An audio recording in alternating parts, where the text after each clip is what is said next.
தீபாவளினா பளிச்சிட ஞாபகத்துக்கு வர்றது பட்டு, பட்டாசு, பலகாரம். பலகாரம் நான் ஞாபகத்துக்கு வர்றது மந்த்ரா கடலை எண்ணெய். அபார ருசி, ஆரோக்கியமான உடல் நலம். தீபாவளி அன்னைக்கு மட்டும் இல்ல, என்னைக்குமே கிச்சன்ல இருக்க வேண்டியது மந்த்ரா கடலை எண்ணெய் தான்.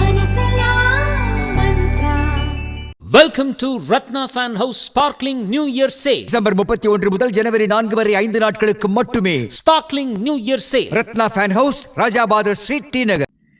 ஏர்ஃபோர்ஸ் ஒன் விமானத்தில் பயணித்த அமெரிக்க அதிபர் ட்ரம்ப் ரஷ்யாவுடனான இந்தியாவின் எண்ணெய் வர்த்தகம் குறித்து வெளிப்படையாக பேசினார். மோடி மிக நல்லவர், நான் மகிழ்ச்சியாக இல்லை என்பது அவருக்கு தெரியும். என்னை மகிழ்ச்சியடைய செய்வது முக்கியம். ரஷ்யாவிடமிருந்து இந்தியா கச்சா எண்ணெய் இறக்குமதி செய்வதில் எனக்கு உடன்பாடில்லை என்பது அவருக்கு தெரியும். ரஷ்யாவின் கச்சா எண்ணெய் விலையை விட இந்தியா மீதான வரிகளை எங்களால் உயர்த்த முடியும் என ட்ரம்ப் கூறினார். Modi's a very good man. Yes. He's a good guy. He knew I was not happy, and it was important to make me happy. They do trade. Yep. And we can raise tariffs on them very quickly, and it would be People are very afraid bad of for that. them. All of that to say, you told me you weren't very thrilled. And I'll tell you something, the Russian economy is lousy, but what's really lousy is the Venezuelan economy. The Venezuelan economy is, I think, the worst economy I've ever seen.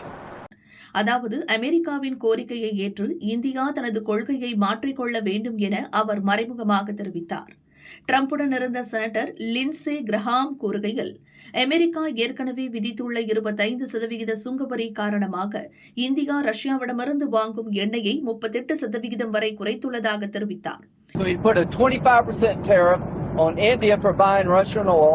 I was at the Indian ambassador's house about a month ago, and all he wanted to talk about is how they're buying less Russian oil. Would you tell the president to relieve the tariff? This stuff works. So I'm hoping we'll bring the bill up, and it's from 0 to 500. He picks the number. Nobody else does. But if you're buying cheap Russian oil, keeping Putin's war machine going, we're trying to give the president the ability to make that a hard choice. இந்திய தூதர் தன்னை சந்தித்து வரிகளை குறைக்க கோரியதாகவும் அவர் குறிப்பிட்டார். இந்த கெடுபிடிகளுக்கு பின்னால் America Russia இடையிலான மோதலே பிரதான காரணமாக உள்ளது. ரஷ்யா உக்ரைன் போரை முடிவுக்கு கொண்டுவர ரஷ்யாவின் பொருளாதாரத்தை முடக்க ட்ரம்ப் விரும்புகிறார். ரஷ்யாவுக்கு அதிக வருமானம் தரும் எண்ணெய் விற்பனையை இந்தியா நிறுத்தினால் புதின் பேச்சுவார்த்தைக்கு வருவார் என்பது ட்ரம்பின் கணக்கு. கடந்த காலங்களில் ரஷ்யாவிடமிருந்து இந்தியா ஒரு நாளைக்கு 20 லட்சம் பீப்பாய்கள் கச்சா எண்ணெய் வாங்கியது. ஆனால் அமெரிக்கா அழுத்தத்தால் 2025 டிசம்பர் நிலவரப்படி இது 12 லட்சம் பீப்பாய்களாக குறைந்துள்ளது. ட்ரம்ப் மோடியை புகழ்ந்தாலும் அமெரிக்கா ஃபர்ஸ்ட் என்கிற கொள்கையில் உறுதியாக உள்ளார். ரஷ்யாவுடனான உறவை இந்தியா முழுமையாக துண்டிக்க வேண்டும் என கட்டாயப்படுத்தப்படுகிறது.